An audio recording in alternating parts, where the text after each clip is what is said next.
Assalamualaikum warahmatullahi wabarakatuh. Selamat berjumpa kembali di kelas Mekanika Fluida pada material geologi. Kuliah ini diampu oleh saya Agus Ramdan dan juga oleh Profesor Huta Soid. Materi yang akan saya diskusikan pada minggu ini adalah mengenai efektif stres atau Terzaghi's effective stress. Teori Terzaghi mengenai efektif stres dan juga aplikasinya. Nah, aplikasi yang pertama akan saya bahas adalah mengenai land subsidence. Oke ya, jadi pertama saya akan coba diskusikan dulu mengenai teori Terzaghi-nya sendiri ya. Jadi kalau saudara perhatikan gambar ini, gitu ya. Jadi katakan ini gambar ini adalah gambar penampang bawah permukaan, gitu ya. Jadi ini adalah surface, contohnya seperti itu, gitu ya. Ini adalah surface dan ke bawah sini adalah subsurface. Nah, sekarang kita lihat titik A nih ya. Titik A yang ada di kedalaman tertentu gitu ya. Jadi kalau kita perhatikan titik A itu dia itu subjek atau menanggung gitu ya, menanggung stres atau beban akibat dari massa batuan yang ada di atasnya. Itu yang kita sebut overburden. Saya rasa saya sudah diskusikan mengenai overburden atau vertical stress ya. Jadi titik A ini menanggung overburden stress setebal Z, ya seperti itu. Nah kemudian saya sudah diskusikan juga, jadi besarnya stres yang ditanggung oleh titik A itu adalah ini, ya. Ini adalah bulk density dikalikan G dikalikan tebal kolom batu, ya. Nah jika bulk density-nya ini seragam, jika ininya seragam, gitu ya, maka kita bisa nyatakan dalam bentuk gradien bahwa penambahan overburden stress terhadap kedalaman itu adalah density dikalikan bulk density dikalikan percepatan gravitasi, ya, seperti itu. Nah sekarang coba kita lihat kesetimbangan stres di bawah sini, gitu ya. Nah jadi kalau kita lihat di titik A, kita punya overburden stressnya itu adalah bulk density dikalikan G dikalikan dengan tebal kolom batu, ya. Nah, di titik A ini tentunya semua titik di bawah itu, di bawah permukaan sana adalah saturated with water, ya. Jadi dia jenuh oleh air, ya. Kecuali mungkin yang tidak jenuh itu 5 meter di bawah kaki kita, ya. Itu yang dinamakan unsaturated zone. Jadi titik di bawah sana itu adalah jenuh oleh air.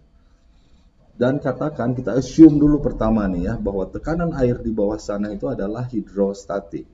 Jadi tekanan hidrostatik itu adalah tekanan yang hanya diakibatkan oleh beban kolom air, itu adalah hidrostatik, ya. Nah jika kita lihat tekanan hidrostatik, P itu sama dengan apa nih? P itu sama dengan density air dikalikan G dikalikan tebal kolom air, ya.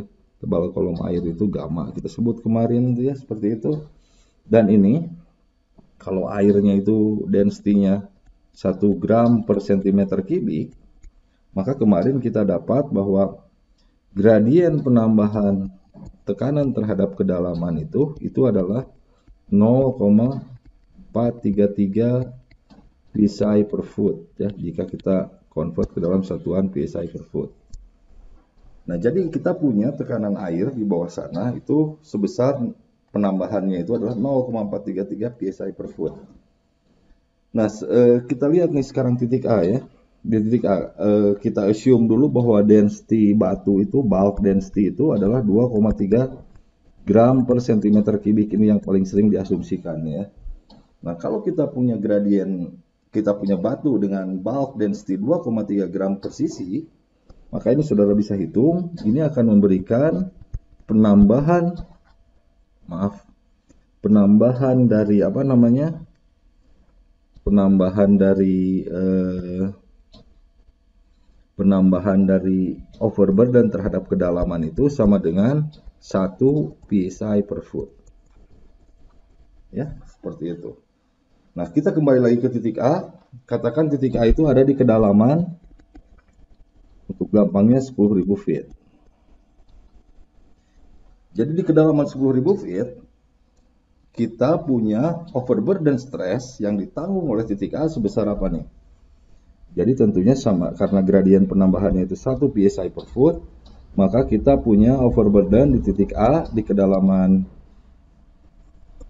10.000 feet itu sama dengan 10.000 psi. Oke ya. Nah, sekarang katakan tekanan airnya hidrostatik. Jadi dia punya di sini overburden stress sebesar 10.000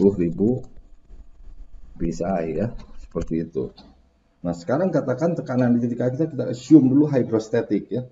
Jadi dia ada overburden, tentunya air akan menekan balik gitu ya ke sini. Tapi menekan baliknya sebesar apa nih kalau saudara lihat di kedalaman 10.000 di sini ya, titik A ini. Kalau gradiennya itu adalah 0,433 psi per foot, berarti tekanan di titik A itu adalah sama dengan 4.330 psi. Nah, ini sekarang secara fisik saudara lihat ya, 10.000 psi dilawan hanya dengan 10.000 psi ke arah bawah, hanya dilawan dengan 4.330 psi yang ke arah atas. Apa yang terjadi kira-kira? Akan ambles terus gitu ya. Nah, sekarang kita lihat bumi kita. Bumi kita ambles terus nggak? Bumi kita itu dalam keadaan stabil gitu ya, seperti itu. Nah, Terzaghi melihat hal ini gitu. Jadi kata Terzaghi nggak cukup nih bahwa overburden ini hanya ditahan oleh pore pressure. Jadi mesti ada satu stres lagi yang menahan overburden. Jadi ada satu stres lagi yang menahan overburden. Jadi satu stres lagi itu bersama-sama dengan pore pressure dia menahan overburden sehingga bumi tetap berada dalam keadaan stabil. Nah, apa satu stres lagi itu? Nah, Terzaghi mengenalkan konsep yang namanya efektif stres. Ya. Ini konsep yang sangat penting nih, efektif stres ini ya. Jadi kata Terzaghi, overburden itu bukan hanya ditahan oleh pore pressure, tapi ditahan juga oleh efektif stres. Ya. Sehingga bumi kita dalam keadaan stabil. Ini simpel sekali, overburden sama dengan pore pressure ditambah efektif stres atau overburden ditahan oleh pore pressure dan efektif stres ya. Nah, pore pressure kita tahu pore pressure itu lahir dari apa? Lahir dari air yang mengisi fluida air yang mengisi ruang kosong akibat kontak antar butir ya, seperti itu. Atau mengisi pori gitu, seperti itu, makanya namanya pore pressure. Nah, efektif stres itu apa? Efektif stres itu adalah stres yang timbul akibat kontak antar butir di sini nih ya. Kontak antar butir. Jadi kalau saya pisahkan nih seperti ini ya, ini kontak antar butirnya itu dia memberikan stres tambahan. Ini yang dinamakan sebagai efektif stres ya. Jadi kontak antar butir itu memberikan stres tambahan yang dia bersama-sama dengan pore pressure dia menahan overburden. Nah, istilah Terzaghi untuk stres yang timbul akibat kontak antar butir itu adalah efektif stres ya. Nah, jadi equilibriumnya itu kata Terzaghi itu adalah overburden ditanggung bersama-sama oleh pore pressure dan efektif stres ya. Nah, kemudian jika kita nyatakan dalam bentuk diferensial, ini saya sangat sederhana sekali. Saya rasa bahwa perubahan overburden itu ditanggung oleh perubahan pore pressure dan perubahan efektif stres. Itu jika kita nyatakan dalam bentuk diferensial ya, persamaan Terzaghi ini. Oke ya. Nah, jadi sekarang kita bicara mengenai pengurangan volume batuan ya. Jadi kalau volume batuan itu bisa berkurang tuh ya. Nah, ini berkurang itu karena apa nih? Kalau karena airnya diambil, kayaknya kecil karena kita tahu bahwa kompresibilitas air itu sangat kecil, sehingga pengurangan volume batuan akibat pengurangan volume air itu dapat, atau pengurangan tekanan air dapat diabaikan gitu ya. Nah, sekarang apakah karena butirnya yang terkompres gitu ya, butir yang tadi ini gitu. Apakah pengurangan volume batuan ini karena butir ini terkompres? Kayaknya less likely ya, karena kompresibilitas dari butir itu misalnya kuarsa dan lain sebagainya, saya sudah berikan tabelnya, sangat kecil juga gitu ya, seperti itu. Nah, jadi jika kita punya pengurangan volume batuan, yang paling mungkin itu adalah butir itu butir itu mengalami rearrangement gitu. Jadi butir mengalami pengaturan kembali sehingga packingnya menjadi lebih rapat. Artinya kalau packingnya menjadi lebih rapat artinya apa? Kontak antar butirnya menjadi lebih kontak antar butirnya menjadi lebih rapat itu artinya apa? Efektif stresnya menjadi meningkat gitu ya. Nah itu yang kita sebut. Jadi yang compressible itu dari batu itu apa? Dari porous media itu apa? Kalau kita bicara compressibility, yang compressible itu adalah pori ya, akibat penyusunan kembali butiran batuan gitu ya, seperti itu. Nah itu hubungannya dengan efektif stres ya. Jadi kalau kita lihat ini kompresibilitas air yang kemarin kita diskusikan di kuliah minggu pertama ini sangat kecil sekali ya. Ini dapat diabaikan.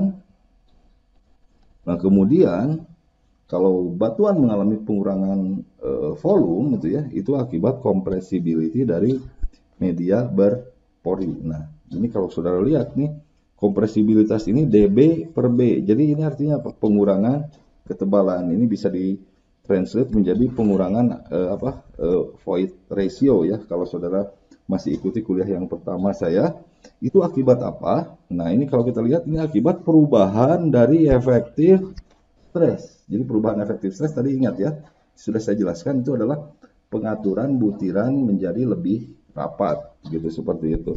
Nah, jadi itulah yang memberikan impact terhadap compressibility atau pengurangan volume batuan. Jadi pengurangan volume batuan terjadi itu hanya karena butir yang mengalami rearrangement menjadi makin rapat atau efektif stres menjadi makin besar gitu ya. Nah itulah yang mendasari teori yang mendasari mengenai land subsidence yang akan saya bahas sekarang.